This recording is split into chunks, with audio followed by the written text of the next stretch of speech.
finalement, vous utilisez le théâtre comme forme de catharsis pour pouvoir mettre à jour, accoucher de ces troubles vécus par les adolescents et les adolescentes. C'est exactement ça. L'objectif est multiple. D'un côté, on aimerait sensibiliser ceux qui n'ont pas conscience de ces troubles-là, qui existent. De l'autre côté, on aimerait sensibiliser aussi les harceleurs qui n'ont même pas conscience qu'ils font du mal, parce qu'en général, c'est plus un jeu pour eux.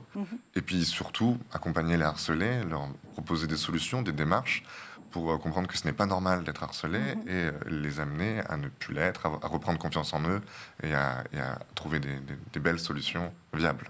Oui, finalement, le théâtre permet ce jeu de rôle qui permet là aussi de pouvoir mieux comprendre le point de vue, la perspective de l'autre. Alors, je ne sais pas si on a vraiment envie de comprendre la perspective du harceleur en l'occurrence, mais on peut toujours, et on le voyait notamment sur les phénomènes de cyberharcèlement et d'harcèlement lors de la journée de lutte justement contre le harcèlement et le cyberharcèlement, journée nationale, on peut toujours être dans cette position, harcelé, harceleur ou témoin de ces harcèlements sans forcément s'en rendre compte.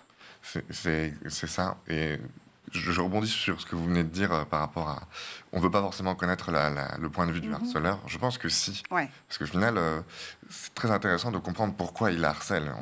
Ceux qui harcèlent sont souvent des gens qui ont eux-mêmes des problèmes. Et les délaisser ou les pointer du doigt ou leur dire que c'est mal ce qu'ils font, et ben ça va pas du tout les aider. Ouais. Et au contraire, ça va devenir eux les harcelés. Et c'est pas ce qu'on veut. Nous, ce qu'on aimerait, c'est que tout le monde s'entende, au moins se tolère et puisse évoluer tranquillement. Et c'est pour ça que, et dans le même style, on veut pas non plus mettre la faute sur les profs, ou sur les encadrants, les parents. Tout le monde a un rôle à jouer, c'est certain. Mais c'est pas la faute de quelqu'un, c'est la faute d'un environnement. Et c'est cet environnement-là qu'on essaye de comprendre et de dénouer à travers le théâtre.